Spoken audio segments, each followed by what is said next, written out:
I want to give an update on the Big 12 football standings. And to me, Oklahoma's first, obviously 6-1 in the Big 12, 9-1 overall. Oklahoma State's 9-1 overall too, and 6-1 in the Big 12. Baylor's 5-2 in the Big 12, 8-2 overall. Iowa State is 6-4, 4-3 in the Big 12. Kansas State's 4-3 in the Big 12 and 7-3 overall. Texas Tech is 3-4 in the Big 12 and 6-4 overall. Texas is 2-5 in the Big 12 and 4-6 overall. West Virginia is 2-5 in the Big 12 but 4-6 overall. TCU is 2-5 in the Big 12 and 4-6 overall. But Kansas is actually 1-6, but 2-8 overall.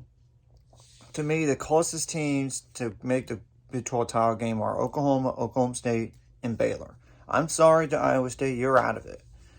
I mean, obviously, Baylor needs to win out in order to give themselves a chance.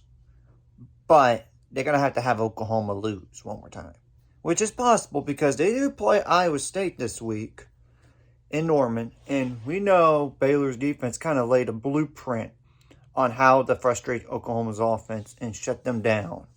Now, the key thing for Iowa State is they have to be very smart offensively. And I'm sure they're going to try to do a bounce back. Both teams are coming off of losses, so it's going to be interesting what happens.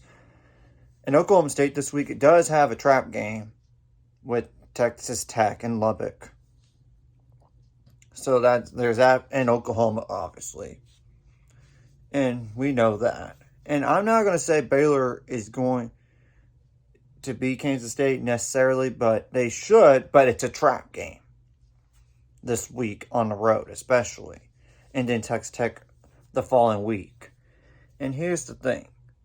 Oklahoma State could lose 2 games and Baylor could win out and they're in.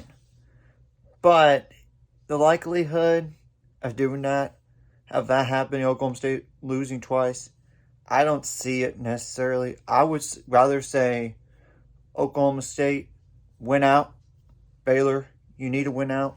Those two meet in a Big 12 title game. That's the only way. That's probably the easiest way.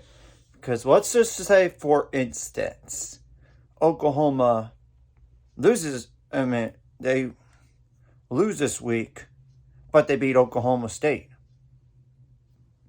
And Baylor wins out.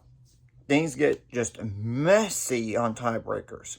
That's why I would rather not deal with tiebreaker rules if you can.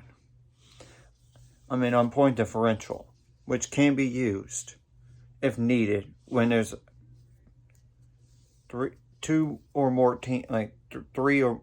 teams tied. So it's just an update on that. We'll see what happens the rest of the way. Anyways, if you like this content, hit the like and subscribe button, and I'll see you guys later. And subscribe to the following channels, in which I will list down below.